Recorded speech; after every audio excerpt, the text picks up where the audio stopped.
para dar una mirada de cómo ha ido evolucionando el caso de audios, cómo llega ya hasta la Corte Suprema y qué otras cosas pueden venir después, cuáles son las implicancias, cambios que eventualmente se tengan que hacer en el Poder Judicial y sobre todo agenda legislativa con algunos proyectos que el Ejecutivo ha mencionado que le gustaría impulsar en los próximos meses. Vamos a estar conversando esto junto a la diputada del Partido Socialista, Daniela Chicardini. Bienvenida, diputada, ¿cómo está? Muy buenas tardes. Muy bien, Bárbara, ¿cómo está usted? Gusto saludarla. Muchas gracias por acompañarnos, diputada. Y bueno, caso audio, prácticamente se ha tomado todas las agendas. ¿Cómo ve usted la evolución que ha tenido desde su inicio, un tema bien privado, puntual, de una empresa, un abogado, bueno, hasta lo que tenemos ahora, incluso llegando a la Corte Suprema? Mire, yo creo de que estamos frente a uno de los casos de corrupción más graves que hemos visto en la historia de nuestro país. Creo que hoy día las instituciones han ido también entregando buenas señales por el camino correcto. Se han dado también algunas acciones y medidas, como por ejemplo lo que pasó el día de ayer con la Corte Suprema y de, ¿no es cierto?, abrir este cuaderno de remoción con la señora Vivanco. Pero sin duda también la justicia sigue su trabajo, tiene que seguir investigando y acá lo hemos dicho que tenga que caer todo el rigor de la ley sobre, ¿no es cierto?, quienes terminen culpables de delitos que son gravísimos y que estas redes de Hermosilla lamentablemente han permeado no solo el poder político, el poder económico, ahora el poder judicial, las instituciones públicas. Creemos de que esta situación es tan grave que se tienen que tomar todas las acciones que correspondan justamente porque lo que está en juego es la fe pública, lo que está en juego es nuestra democracia, la autonomía de los poderes del Estado. Esa es la gravedad del caso Hermosilla. En el caso puntual de la ministra Ángela Vivanco, ya han anunciado una acusación constitucional. ¿Usted está pensando apoyarla? Por supuesto que sí, de hecho con el diputado Manucheri hicimos el anuncio de la presentación de esta acusación constitucional. Hemos tomado también varias acciones anterior, ¿no es cierto?, a lo que era la revelación de estos antecedentes por parte del reportaje CIPER, pero porque también entendemos de que acá se requiere de una mayor articulación y tenemos la plena convicción de que hay antecedentes contundentes para poder avanzar en una acusación constitucional, no solo con Vivanco, sino que también con Matus y todos los jueces que hoy día estén involucrados y cuestionados, ¿no es cierto?, por algunas irregularidades o eventuales delitos, tengan que también dar las declaraciones correspondientes y, por supuesto, también ser juzgado por nuestra justicia, porque hay que limpiar el poder judicial, lamentablemente ya está contaminado con este germen de la corrupción de Hermosilla. Y que pone también en tela de juicio lo que es un poder fundamental para nuestra sociedad y para nuestro país como el poder judicial. Y es por eso que creíamos que era importante que esta articulación fuera mucho más amplia. Bienvenido sea todas las voluntades políticas y por eso le hemos pedido también al jefe de bancada de nuestro partido, a Daniel Melo, diputado, que nos pueda también ayudar y más bien él asuma también un liderazgo en las coordinaciones con los otros jefes de bancada. Bueno, justamente en eso ayer ya se veía una cierta coordinación en el oficialismo, desde el Partido Comunista a la Democracia Cristiana, anunciaron una ADC, o sea, una acusación constitucional contra la ministra Vivanco. Van a evaluar eventualmente otra contra el ministro Matus. ¿Cómo contribuye y usted cómo ve que contribuye que los parlamentarios realicen acciones fiscalizadoras en paralelo y no articuladas en este caso? Considerando la magnitud del caso que estamos hablando también. Bueno, esto yo creo que tiene un correlato. Si hacemos un poco de cronología, en el mes de noviembre del año 2023, el diputado Manucheri y yo lo acompañé porque veíamos que la situación del caso Audio era muy irregular y además comprometía incluso patrimonio fiscal, porque estaba involucrado, ¿no es cierto?, funcionarios de instituciones públicas, no solo del Servicio de Impuesto Interno, de la Tesorería General de la República, etcétera, etcétera. Ya hemos ido viendo, ¿no es cierto?, cómo incluso hay un exdirector de Policía de Investigaciones tras las rejas. Pero desde ese entonces nosotros venimos haciendo también algunas acciones justamente sobre la base de nuestras herramientas fiscalizadoras, que fue una comisión investigadora en noviembre del año pasado. Por supuesto de que las conclusiones fueron muy contundentes, de tal gravedad que quedamos cortos con esa herramienta y creíamos que era importante avanzar en una querella. Ahora, yo no puedo hacerme cargo de por qué en ese minuto los parlamentarios no estaban, ¿no es cierto?, quizás eh, eh, con intenciones de querer participar de todas estas acciones. La verdad es que eso ya no es responsabilidad nuestra y por supuesto que nosotros teníamos que avanzar porque estábamos convencidos de que estábamos frente a una situación muy, muy compleja, sobre todo cuando estábamos hablando de corrupción en distintas esferas, ¿no es cierto?, de los poderes del Estado. Por lo tanto, claro, avanzamos con una querella que no solo fuimos los primeros, porque recuerda usted que después se suma el Consejo de Defensa del Estado. Y después, claro, aparece toda esta otra información de Vivanco, que también anunciamos una acusación constitucional, pero eso ya requería de una mayor articulación y fue en ese minuto que creíamos que era razonable y pertinente que también se involucraran otros actores y me parece importantísimo el rol que van a cumplir los jefes de bancada y todas las fuerzas políticas para que se pueda hacer primero una acusación constitucional con argumentos contundentes, sólidos, serios y responsables para que esto pueda ver la luz y que pueda contener todos los elementos que hemos visto eh, en, en este reportaje y también que ha complementado la misma justicia o en este caso también la fiscalía, mejor dicho, y que tiene, sí. Sí, que desde el punto de vista justamente de la efectividad de esta fiscalización, que es la herramienta que ustedes tienen, ¿es mejor o es más eficaz realizar acciones en bloque, juntando toda esa fuerza, o en forma individual, que es como también estamos más o menos acostumbrados? Yo creo de que acá hay que hacer las dos cosas. Porque, por ejemplo, nosotros no vamos a depender de lo que hagan otros actores con respecto, por ejemplo, a la acusación constitucional contra Matus. Tenemos la plena convicción con el diputado Manucheri que tenemos que avanzar en aquello. O sea, si fuera por depender, ¿no es cierto?, por otros actores políticos, no habría existido la comisión investigadora, no hubiese existido esta querella y no sabemos qué hubiese pasado con la acusación constitucional. Pero obviamente de que vamos a seguir contribuyendo desde nuestro rol también, no solo como parlamentario y nuestro rol fiscalizador, sino que también en nuestra calidad como querellantes, porque nosotros seguimos siendo querellantes por el caso Hermosilla.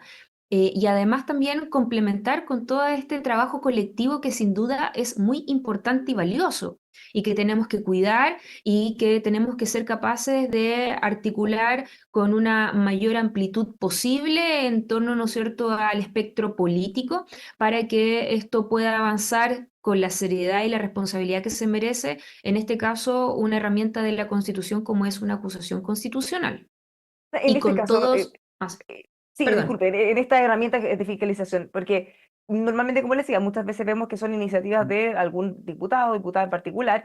eh, ¿Les cuesta un poco articular esto? Porque, claro, al inicio es bien distinto que cuando ya hay mucha evidencia, cuando ya ha pasado tantas cosas que como que o no queda más que sumarse o ya en realidad casi mal visto no sumarse.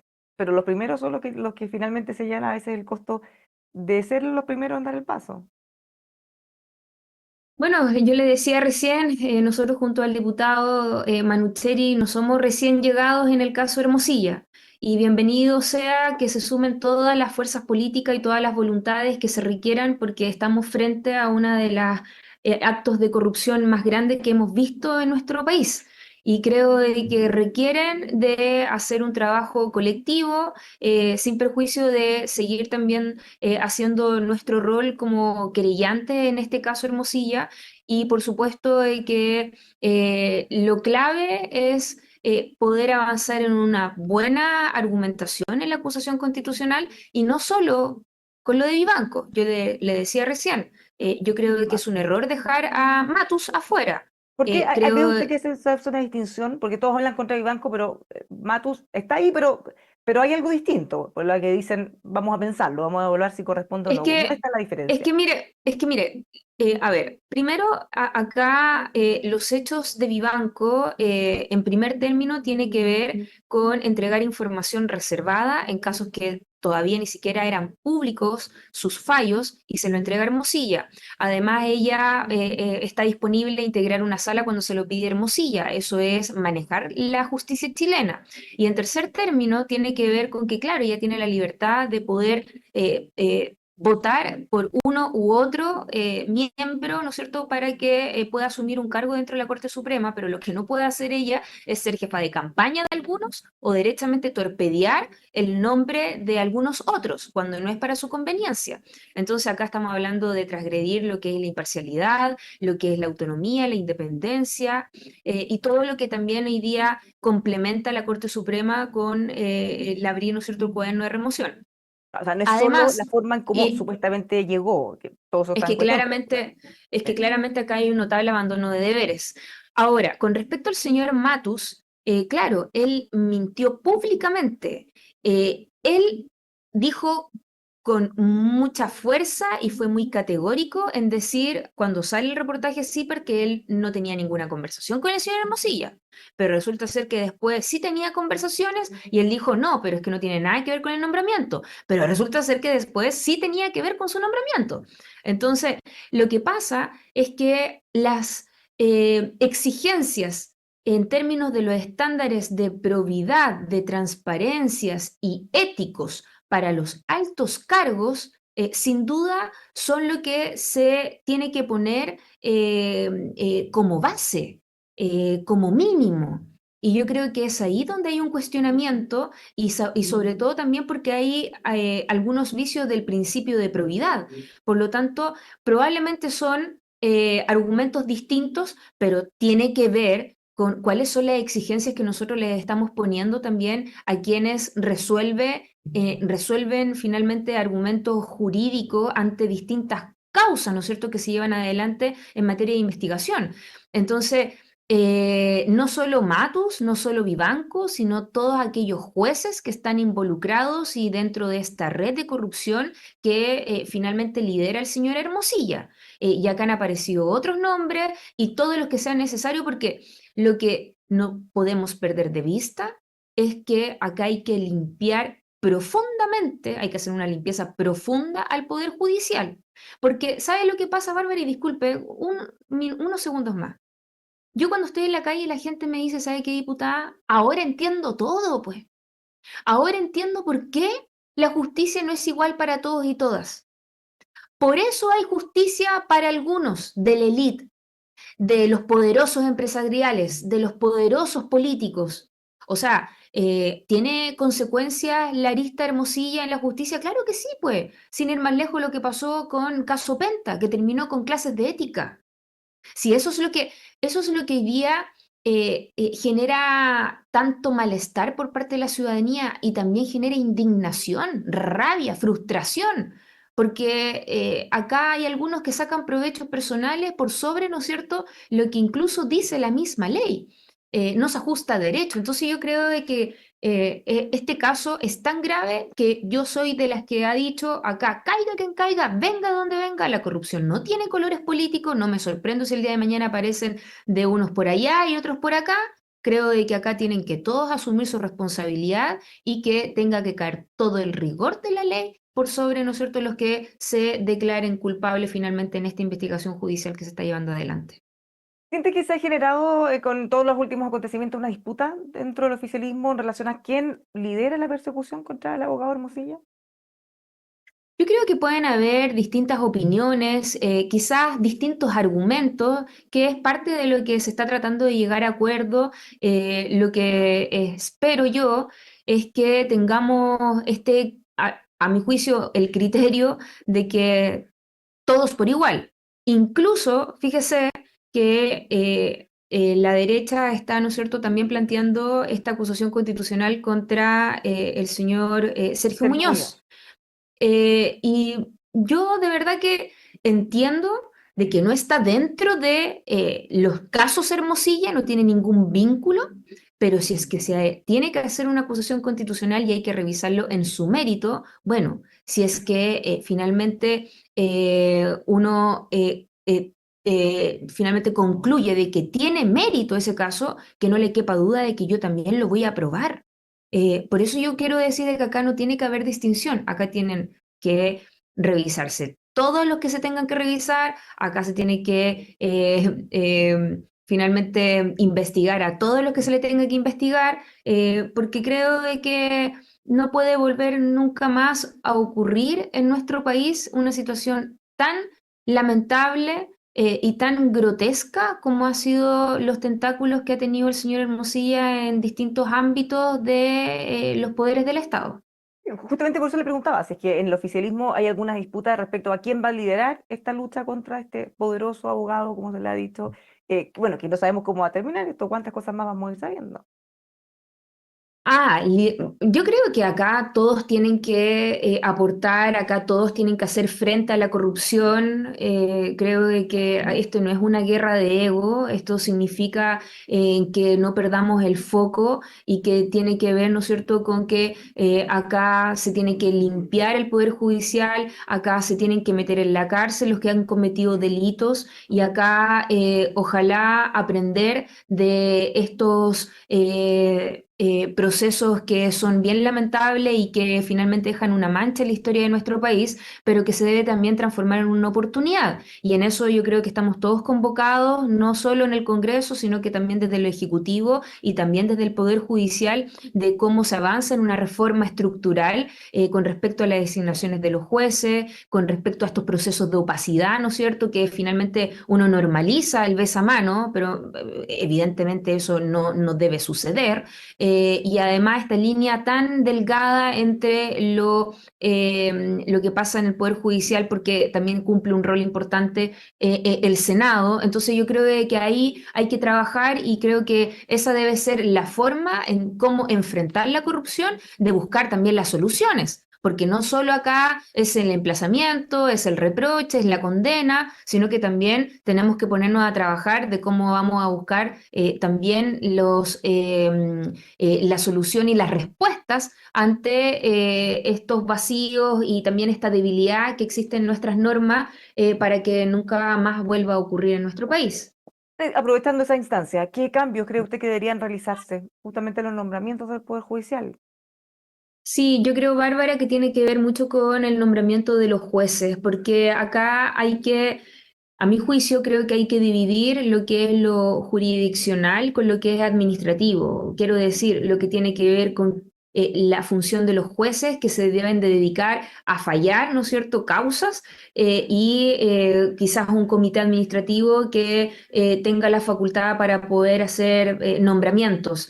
Lo mismo pasa también cuál va a ser el rol que va a jugar el Congreso frente a estas designaciones. Creo de que la comisión investigadora arrojó conclusiones bien interesantes, porque también incluso recibimos en ese minuto la exposición del Colegio de Abogados, donde ellos nos decían de que tampoco no es una obligación afiliarse dentro del Colegio de Abogados, por lo tanto faltan más competencias y facultades quizás como para que ellos también puedan tomar medidas disciplinarias. Yo creo que es un paquete robusto el que tiene que rápidamente el Ejecutivo, ¿no es cierto?, hacer ingreso al Congreso Nacional, porque eso es lo que el Ejecutivo ya está trabajando. Entiendo que las fechas tentativas eran en octubre. Yo creo que estamos contra el tiempo porque se requiere sentido de urgencia para también entregar una señal potente a los chilenos y chilenas. Y ahí tenemos responsabilidades los legisladores, el gobierno y también el Poder Judicial. En el caso de que la acusación constitucional prosperara contra la ministra Vivanco y llegara al Senado, ¿usted cree que los senadores Cast y Quintana, que también aparecieron mencionados en algunos chats, deberían inhabilitarse de la votación? Bueno, yo creo de que puede hacerse también la búsqueda de cuáles son los criterios en este caso frente a una inhabilidad.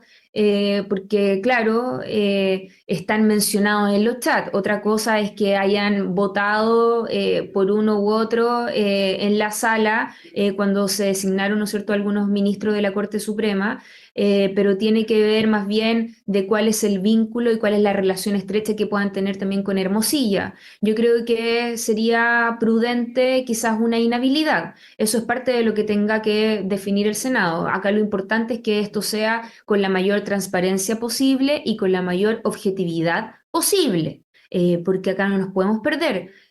Acá existen quizás relaciones estrechas y por eso yo le digo, Bárbara, acá hay también muchos intereses dentro de este Congreso Nacional. Y hay defensa de algunos de los que pueden estar involucrados. Bueno, hay de todo. Y yo creo que también por eso no puedo culparlos, pero sí creo que me podría dar la respuesta de por qué algunos no quisieron estar en primera instancia de acuerdo con ser querellantes del caso, ¿no es cierto?, Hermosilla. No lo sé. Pero bueno, creo que estamos acá todos disponibles para poder hacer frente a esta situación que ha liderado el señor Hermosilla, porque lo que no podemos perder como foco es que justamente pone en riesgo, ¿no es cierto?, nuestra democracia. Diputada, para cerrar, hace unos días había cierta molestia con el gobierno porque se hacía llamado para que se coordinen las agendas, se presenta un proyecto que ya habían presentado algunos parlamentarios, entre ustedes, previamente respecto a la creación de feriados regionales. ¿Cómo ha visto eso? ¿Ha tenido alguna respuesta, algún mensaje desde el gobierno? No, no hemos tenido ninguna respuesta. Tampoco entiendo de por qué se hace ingreso de un proyecto que es muy similar. Quizás tiene algunos matices, pero muy sutiles. El corazón es idéntico al que nosotros hicimos ingreso ya hace varios meses atrás. Pero no me quiero quedar quizás como en ese detalle, sino que yo creo que lo importante es que desde el Congreso podamos tener la capacidad de agilizar más bien lo que son los trámites legislativos. A veces esto como que más que pueda contribuir a agilizar la tramitación, lo puede demorar.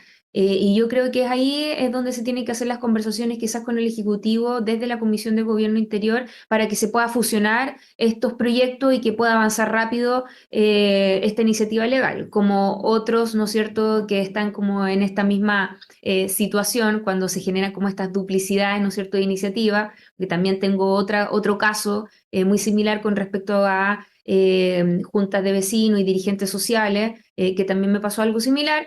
Pero ya hemos ido avanzando con esas conversaciones con el gobierno y finalmente esta modificación que ingresamos ya hace hartos años atrás va a terminar patrocinándola el Ejecutivo. Yo creo que acá lo importante es que tenemos que darle agilidad a la tramitación del proyecto de ley porque a veces se entrampan en temas administrativos que más bien políticos. Entonces yo creo de que lo importante hay que sacar al limpio es que tenemos que tener la capacidad de buscar una estrategia que facilite, ¿no es cierto?, la tramitación de los proyectos de ley con el gobierno.